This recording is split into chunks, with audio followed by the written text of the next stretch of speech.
No olvides darle like y suscribirte a nuestro canal.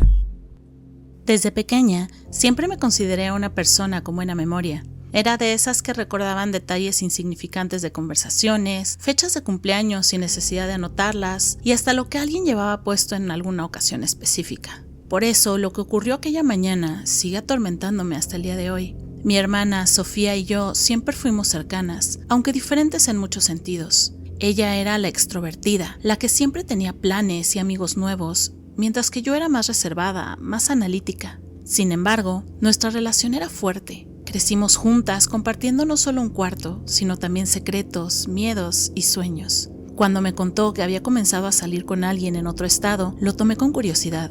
No era raro que tuviera novio, pero esta vez parecía más seria, como más entusiasmada. Con el tiempo, sus historias sobre él se hicieron más frecuentes. Y cuando anunció que él vendría a visitarnos por primera vez, me preparé para conocer a aquel chico que tanto significaba para ella. Su llegada estaba programada para la noche. Sabía que vendrían tarde, así que no me preocupé demasiado y me fui a dormir como cualquier otro día, nada fuera de lo normal, hasta que desperté a la mañana siguiente.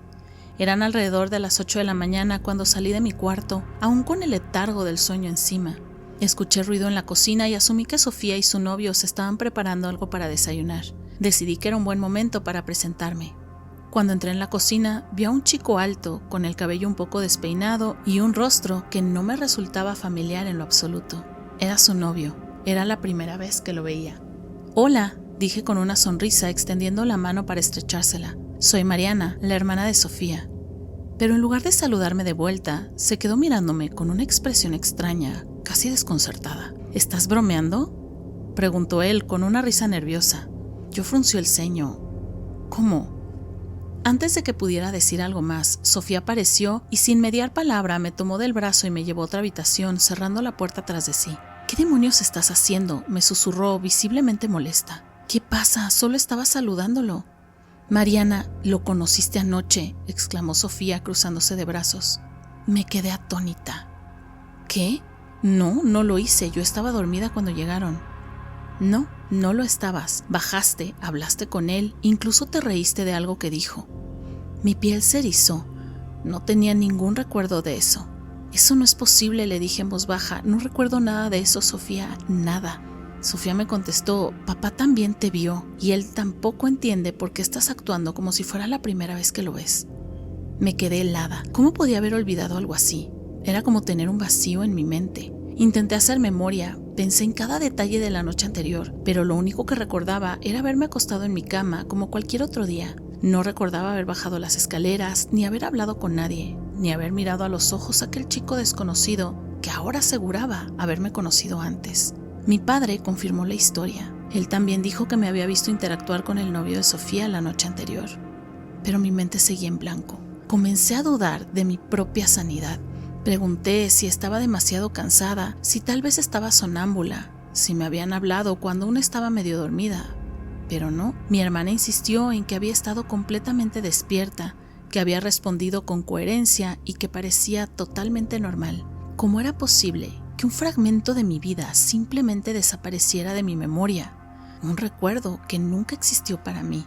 Esa noche, mientras intentaba dormir, no pude dejar de darle vueltas al asunto. Cada vez que intentaba recordar, me encontraba con un vacío, un abismo en mi mente que me decía que esa interacción jamás sucedió. Pero el mundo a mi alrededor me decía lo contrario. Me gustaría decir que con el tiempo mi memoria regresó, que en algún momento algo hizo clic y recordé la conversación, el saludo, las risas. Pero no, hasta el día de hoy sigue siendo un misterio para mí. Tal vez fue un simple olvido, tal vez mi cerebro, por alguna razón desconocida, decidió borrar ese momento. O tal vez fue algo más.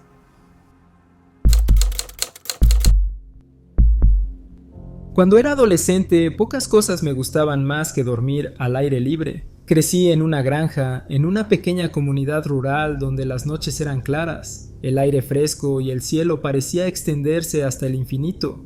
Mis hermanos y yo teníamos una tradición en los veranos. Cuando el calor hacía imposible dormir dentro de la casa, llevábamos nuestras mantas y nos instalábamos en el campo, justo al otro lado del camino de la granja. No era solo por la frescura de la noche, sino por la sensación de libertad. Nos gustaba contar historias bajo las estrellas, inventarnos retos, hablar de lo que haríamos cuando fuéramos adultos. Mi hermano mayor, Tomás, siempre decía que se iría a la ciudad en cuanto pudiera, mientras que mi hermano menor, Memo, soñaba con ser piloto y volar lejos de allí. Yo, en cambio, nunca estuve tan seguro de querer irme. Nuestra familia era sencilla, trabajadora. Mi padre, un hombre de pocas palabras, siempre decía que la granja era todo lo que necesitábamos. Aquí hay espacio, hay comida y hay familia. ¿Para qué más? Mi madre era más sentimental, preocupada por cada uno de nosotros, pero también entendía que la infancia en el campo nos hacía fuertes. Aquella era una de esas noches en las que planeábamos dormir afuera. El cielo estaba despejado, sin viento, sin señales de tormenta. Ya teníamos listas las mantas y las linternas cuando mi padre salió al porche. Se quedó allí, mirando hacia el campo en silencio, con el ceño fruncido. «No duerman en el campo esta noche». Nos detuvimos en seco. «¿Por qué?», preguntó Tomás. «No lo sé», respondió él, sin apartar la vista de la carretera. «Solo tengo un mal presentimiento». Mi padre no era un hombre asustadizo. No era de esos que creían en supersticiones o en corazonadas sin sentido. Si él decía que algo estaba mal, era mejor escucharlo. No nos dio más explicaciones. Solo nos repitió que no durmiéramos allí. No tenía sentido discutir. Nos miramos entre nosotros y, aunque nos pareció extraño, hicimos lo que dijo. Esa noche, en lugar de dormir en el campo, nos quedamos en el granero. A la mañana siguiente entendimos por qué. Me desperté temprano, como siempre. La costumbre de ayudar en la granja me había convertido en alguien madrugador. Salí del granero, respiré el aire fresco y me estiré. Todo parecía normal, pero cuando miré hacia el campo, algo llamó mi atención. El pasto, que la noche anterior estaba intacto, ahora tenía marcas de neumáticos profundas, cicatrices en la tierra húmeda que avanzaban en línea recta desde la carretera. Corrí hacia la casa, llamando a mi padre y a mis hermanos. En cuanto mi padre salió, su rostro se endureció. Nos acercamos juntos y seguimos las huellas con la mirada. Venían desde la carretera, desde la intersección.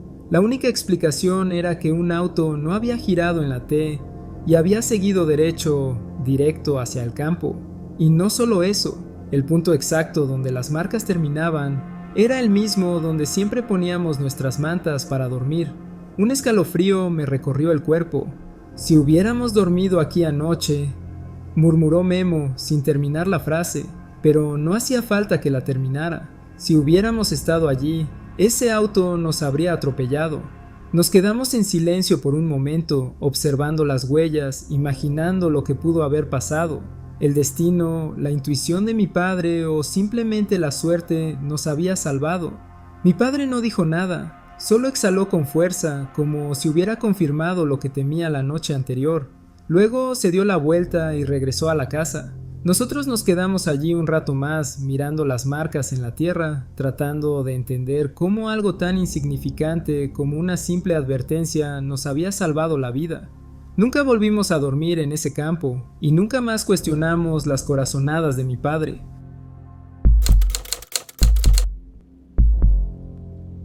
Aquel fin de semana prometía ser una escapada tranquila y divertida. Después de una larga semana de trabajo, mis amigas Claudia, Sofía y yo decidimos aprovechar el pequeño condominio que la familia de Claudia tenía en las afueras de la ciudad. Solo lo usaban algunos fines de semana, por lo que solía estar casi vacío entre semana, con apenas lo esencial en cuanto a muebles y decoración. Un sofá, una mesa de centro, una mesa de comedor y un dormitorio en el altillo con una cama, una cómoda y 2 mesitas de noche. Nada más, pero para nosotras bastaba. Era un lugar perfecto para desconectar y relajarnos. Las 3 éramos amigas desde la universidad y aunque nuestros trabajos nos mantenían ocupadas, intentábamos vernos al menos una vez al mes para ponernos al día. Ese fin de semana habíamos planeado salir a almorzar y luego explorar los alrededores, tal vez una caminata por la playa cercana o una tarde de películas con vino.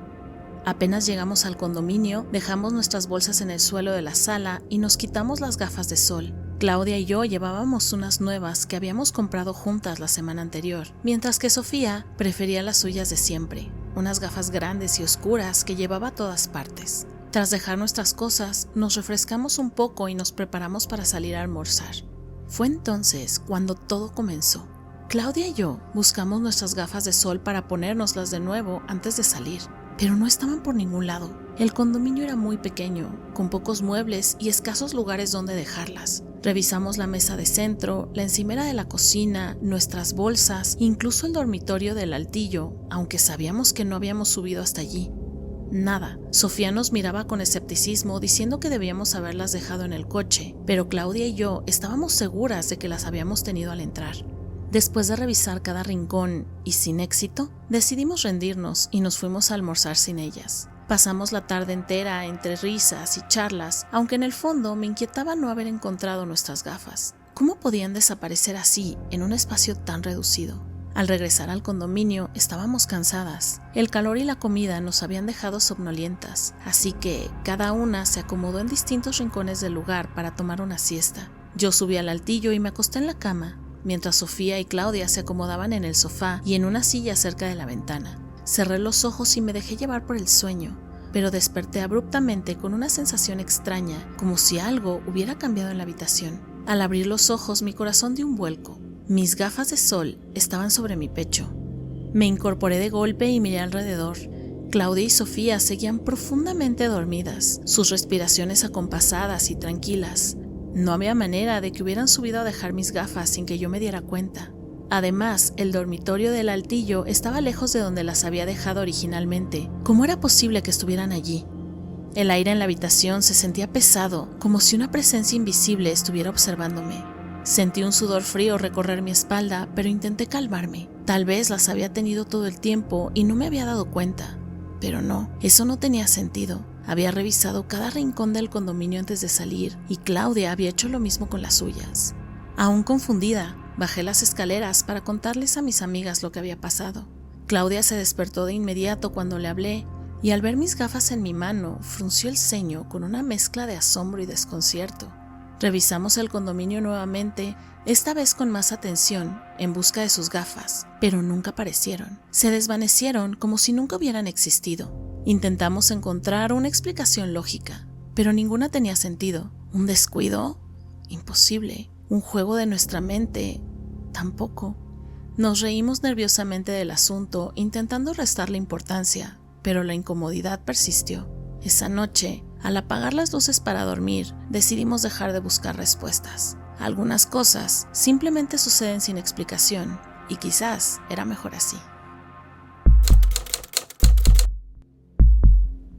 Desde que tengo memoria, había escuchado rumores sobre mi internado, susurros de pasillos encantados, sombras que se movían cuando nadie miraba y objetos que desaparecían solo para reaparecer en los lugares más improbables. Pero hasta aquel día nunca había creído en esas historias. Mi nombre es Daniel y llevaba 2 años en el internado cuando ocurrió aquel extraño incidente. Nuestro internado era un enorme edificio antiguo, de esos con techos altos y paredes de piedra que crujían con el viento. A lo largo de los años, los alumnos habían inventado toda clase de historias de fantasmas, cada una más extravagante que la anterior.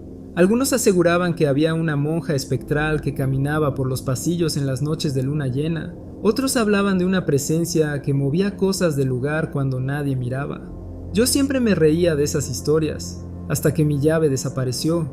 La vida en el internado tenía su propio ritmo. Las mañanas eran frías y ajetreadas, con alumnos corriendo por los pasillos intentando no llegar tarde a las clases. Mis amigos y yo solíamos hacer bromas en la cafetería mientras nos apresurábamos a terminar el desayuno. Las clases eran largas y exigentes, impartidas por profesores que parecían haber vivido allí desde siempre. Mi asignatura favorita era historia, aunque matemáticas me costaba horrores. Cada estudiante tenía su propio casillero en un pasillo largo y estrecho. Eran viejos y de metal, con candados que todos protegíamos con recelo. En ellos guardábamos libros, notas y en mi caso una pequeña libreta donde anotaba mis pensamientos y cualquier cosa que me pareciera curiosa.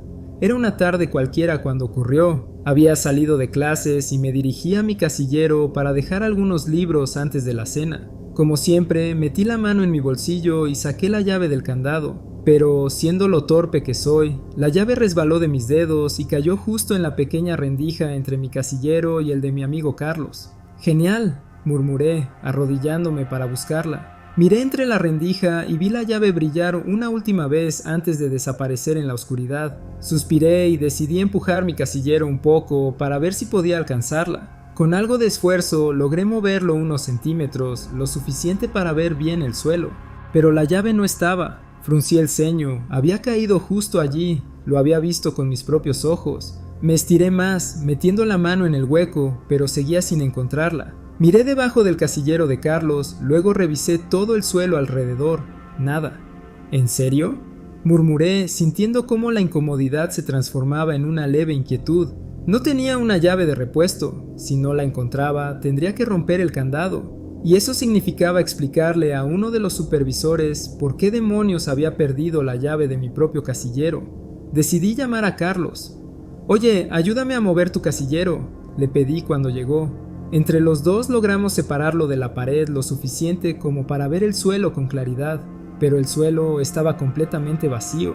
Era imposible. La llave había caído justo allí.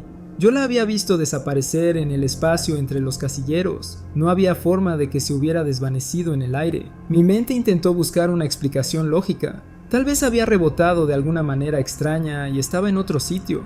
Tal vez no la había visto bien caer. Pero cuanto más buscaba, más absurda se volvía la situación. Después de varios minutos, acepté la derrota. Tuve que pedir herramientas prestadas y romper mi propio candado para poder abrir mi casillero.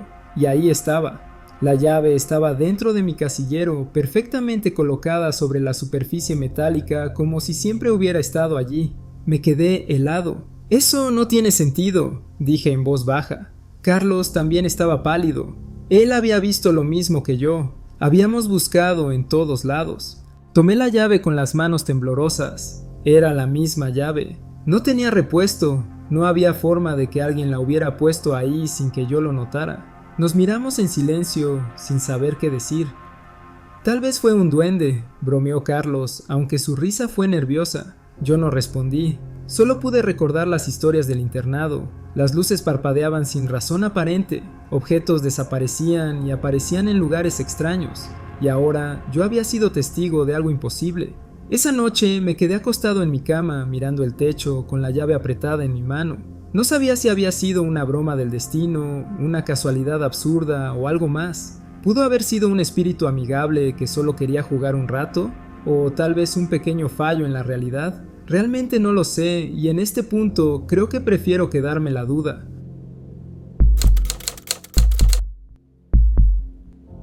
Siempre me han fascinado las historias extrañas, aquellas que parecen desafiar la lógica y la realidad, pero una cosa es leerlas en un libro o verlas en una película, y otra muy distinta es escuchar una directamente de alguien que conoces. Eso fue lo que me pasó con mi exnovio, David. David y yo estuvimos juntos poco más de un año. Nuestra relación fue intensa, llena de altibajos. Tenía un aire melancólico que me resultaba atractivo al principio, pero con el tiempo supe que su tristeza escondía heridas más profundas de las que yo podía sanar. Nunca hablaba demasiado sobre su infancia, como si hubiera partes de su pasado que prefería enterrar. Pero una noche, mientras estábamos acostados en la cama, se abrió conmigo de una manera inesperada. Cuando era niño, me hice una cicatriz en la cara, me dijo de repente con la mirada perdida en el techo.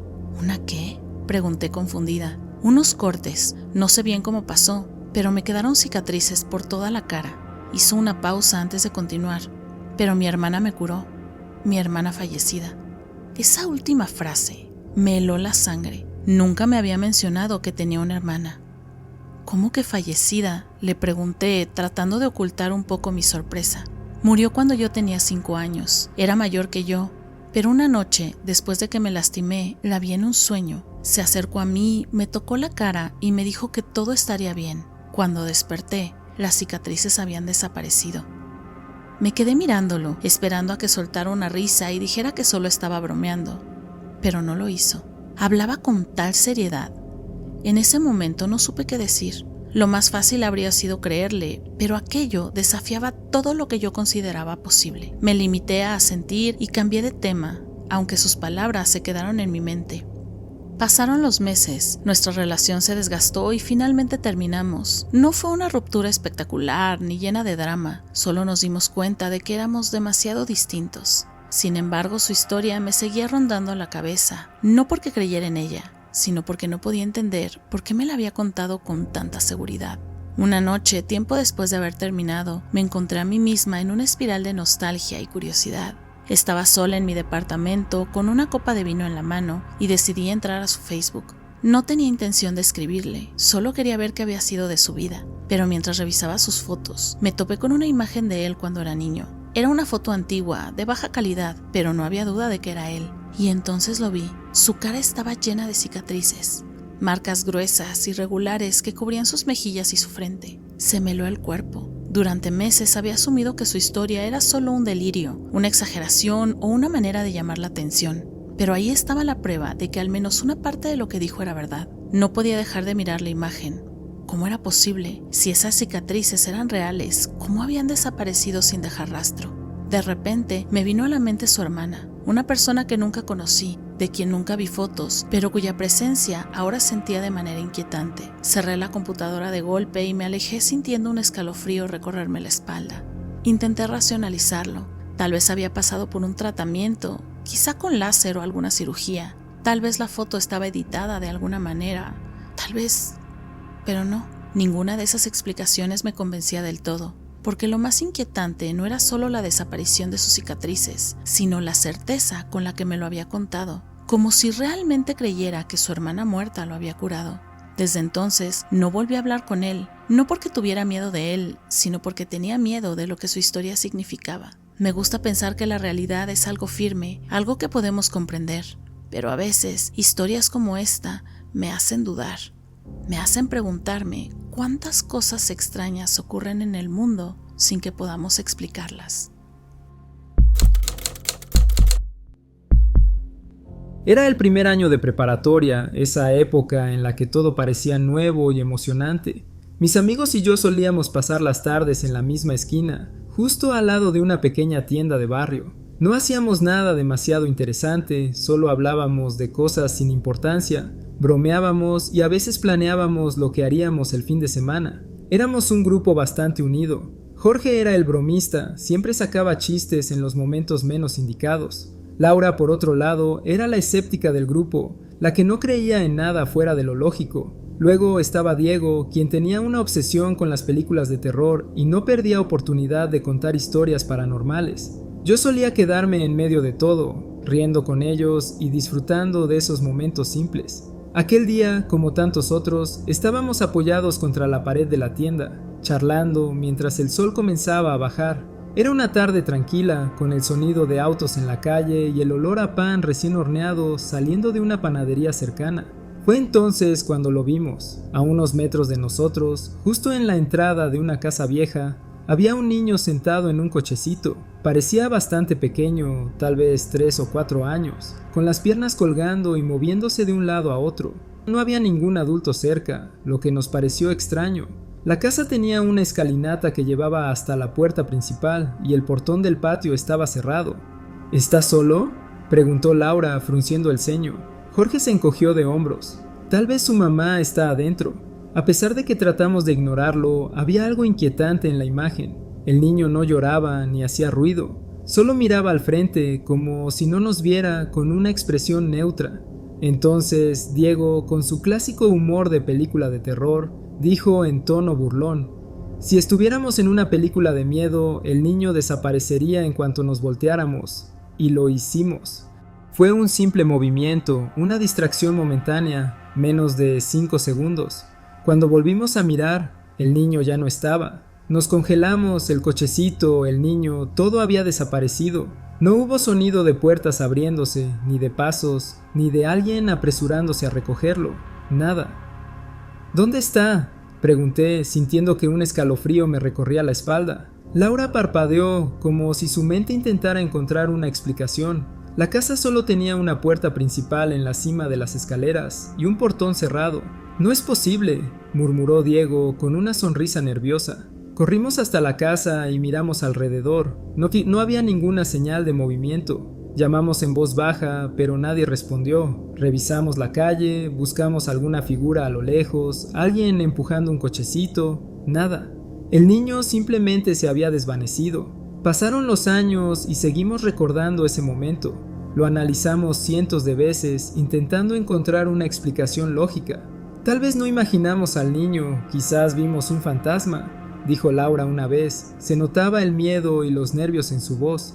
O alguien lo metió a la casa muy rápido, intentó decir Jorge, aunque todos sabíamos que eso era imposible sin que lo notáramos. Diego, por supuesto, tenía otra teoría. Según él, habíamos presenciado un fallo en la realidad, un eco de algo que ya no estaba allí. Yo no sé qué pensar. Lo que sí sé es que cada vez que pasamos por esa casa, seguimos mirando el lugar donde estaba el niño, solo para asegurarnos de que no vuelva a aparecer.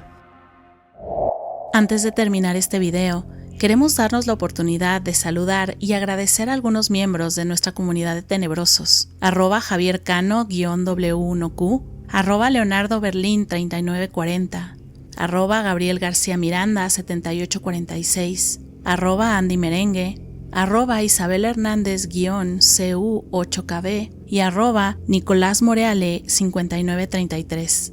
Valoramos mucho su apoyo. Cada suscriptor, cada comentario, cada like nos motivan a seguir creciendo y mejorando. Ustedes nos dan la oportunidad de hacer algo que nos apasiona. Y recuerden que si tienen una historia para compartir con nosotros, no olviden enviarla a nuestro correo electrónico que está en la descripción del video, encuentrostenebrososinbox@gmail.com. Nos vemos en el próximo universo.